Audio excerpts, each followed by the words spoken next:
melawai.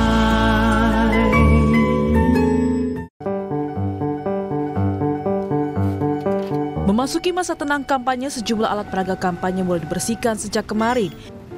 Di Menteng, Jakarta Pusat, sejumlah spanduk dan banner mulai diturunkan petugas. Di Surabaya, Jawa Timur, petugas gabungan dari KPU Provinsi Jawa Timur, Satpol PP beserta tim paslon bahu-membahu menertibkan alat peraga kampanye di seluruh jalan protokol di kota Surabaya. KPU Provinsi Jawa Timur juga meminta seluruh tim pemenangan paslon secara mandiri untuk membersihkan alat peraga kampanye yang masih terpasang.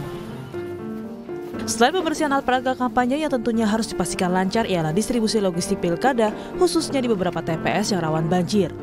Komisi Pemilihan Umum DKI Jakarta berkoordinasi dengan BPBD DKI Jakarta dalam rangka mengantisipasi banjir terjadi saat hari pencoblosan di 571 tempat pemungutan suara yang rawan banjir.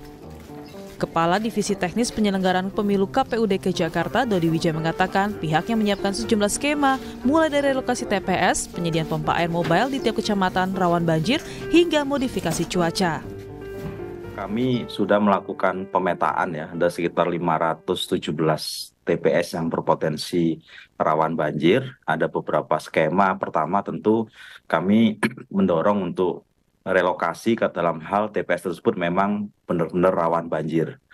Yang kedua, kalau memang nanti situasinya tidak bisa direlokasi, maka kami berkoordinasi dengan pemerintah provinsi maupun BPBD untuk melakukan intervensi seperti misalnya pengiriman pompa mobile. Ini sudah terkomunikasikan ke Pemprov maupun dari pihak kecamatan, nanti akan dibantu untuk pengiriman pompa mobile untuk mempercepat surutnya air ya.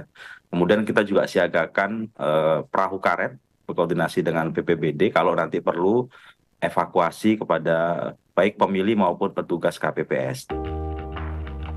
Sementara itu, memasuki masa tenang Pilkada 2024, Bawaslu DKI Jakarta akan melakukan patroli politik uang. Bawaslu meminta para pengawas tidak takut saat melakukan patroli. Ketua Bawaslu DKI Jakarta, Munandar Nugraha, meminta petugas Bawaslu segera melapor serta membawa bukti foto saat menemukan pelanggaran dalam masa tenang Pilkada 2024.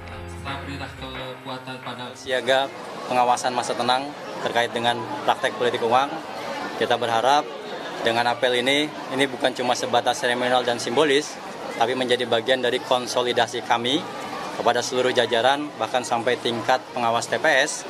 Kita minta untuk sama-sama membuka mata dan telinga di wilayahnya masing-masing dan memberikan laporan, bahkan temuan kalau seandainya memang ada praktek politik uang. Masyarakat dari berbagai daerah pun akan memberikan hak pilihnya pada 27 November mendatang. Diharapkan pilkada berjalan lancar, damai, tanpa adanya politik uang. Tim Liputan Kompas TV.